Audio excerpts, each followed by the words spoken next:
Hello everyone, आज हम पढ़ने वाले हैं ह्यूमन हेल्थ एंड डिजीज यानी कि मानव स्वास्थ्य एवं रोग। तो हम देखेंगे कि रोगों को मुख्यतः दो भागों में बांटा गया। पहला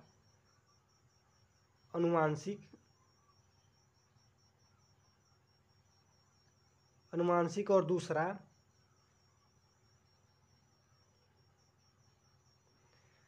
उपार्जित। पहला जो रोग है वह अनुवांशिकी है और दूसरा उपार्जित।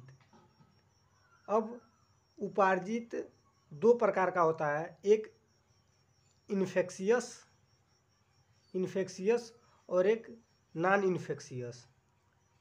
एक इन्फेक्शियस और दूसरा नॉन इन्फेक्शियस, यानी कि एक संक्रामक होता है और दूसरा असंक्रामक होता है। तो हम अनुवांशिक बीमारियों के बारे में चैप्टर 5 में बहुत अच्छे से पढ़ चुके हैं।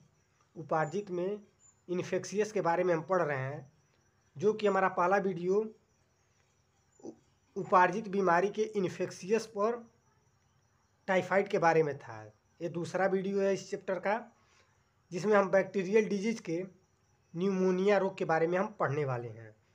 तो पहले हम देखेंगे कि न्यूमोनिया रोग से हमारे जो शरीर में कौन सा अंग प्रभावित होता है।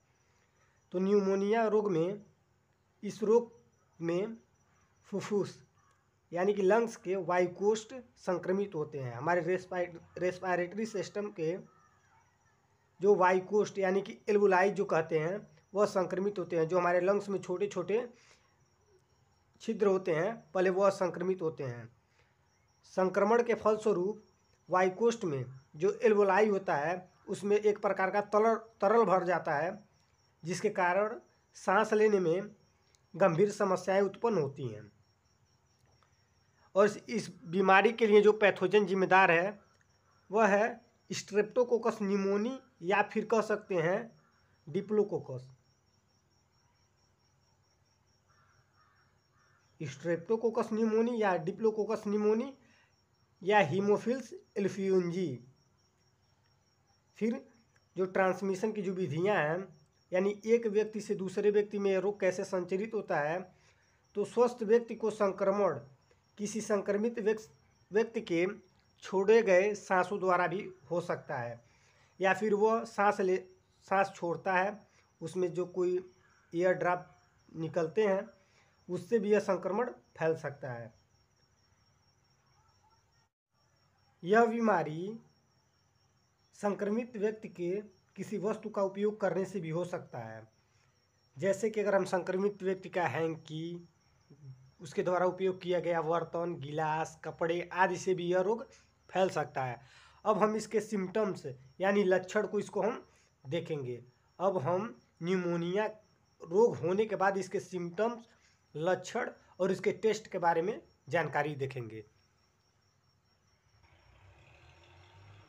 इसके सिम्टम्स जो हैं, ज्वर, ठिठुरन, खांसी और सिर दर्द आदि इसके लक्षण हैं।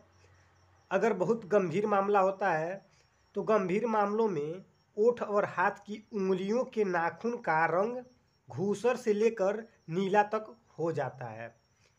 अब सबसे इम्पोर्टेंट इसमें हम देखेंगे कि जो न्यूमोनिया रोग में जो टेस्ट होता है, जो जांच होता है, उस जांच का नाम है नाइल सॉल्युबिलिटी टेस्ट।